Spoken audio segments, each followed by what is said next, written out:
என்னன்பான இனிய உறவுகளே, அடடடா! கொடைக்கானலில் வந்த அந்த முத்துமலர் சொந்தம் இன்னமும் விடாது போல இருக்குங்க. ஆமாங்க, இப்போ தாத்தா வீட்லேயும் வந்து பட்டறையை போட்டாங்க, உட்காந்துருக்காங்க. அதில் அந்த பொண்ணு வந்திருக்கு பார்த்தீங்களா, அவங்களோட பொண்ணுன்னு சொல்லிக்கிட்டு. அதை விட நம்ம பாருங்களேன், தாரோட நல்லா சூப்பராக மிங்கிள் ஆகி டான்ஸ் ஆடுறதுன்னு பாடுறதுன்னு ஆடுறதுன்னு. அதான் நான் சொன்னேனேங்க, ஆன் ஸ்க்ரீனை விட ஆஃப் ஸ்க்ரீனில் நல்லாவே எல்லாம் என்ஜாய் பண்ணுறாங்க. அந்த என்ஜாய் பண்ணுறதையும் போஸ்டர் போட்டுறாங்க. அது எதுக்குன்னா நம்ம சந்தோஷப்படத்தாங்க.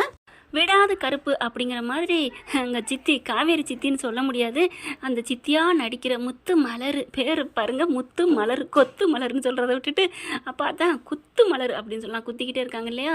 சரியான நாள் வந்த அன்னைக்கு பார்த்தீங்கன்னா, நான் நீங்கள் கங்கா தானே, காவேரி தானே, அக்கா அப்படின்னு சொன்ன ஆள் இன்னைக்கு பார்த்தீங்கன்னா, என் சொத்துல எனக்கு பங்கு இருக்குது அப்படி இப்படிங்கிறாங்க. சொத்துமில்ல ஒரு இதுவும் இல்லைன்னு சொல்லிட்டு எல்லாம் வந்துடுறாங்க போல இருக்கு சென்னைக்கு. எங்கேயும் வந்து அந்த பிள்ளை விடாமல் நம்ம பசுதான், அவர் எப்படி விடுவார். இங்கே தாங்க பரபரப்பான சம்பவங்கள் இருக்குன்னு சொன்னாங்க இல்லையா, இங்கே தாங்க எடுக்க போகிறாங்க.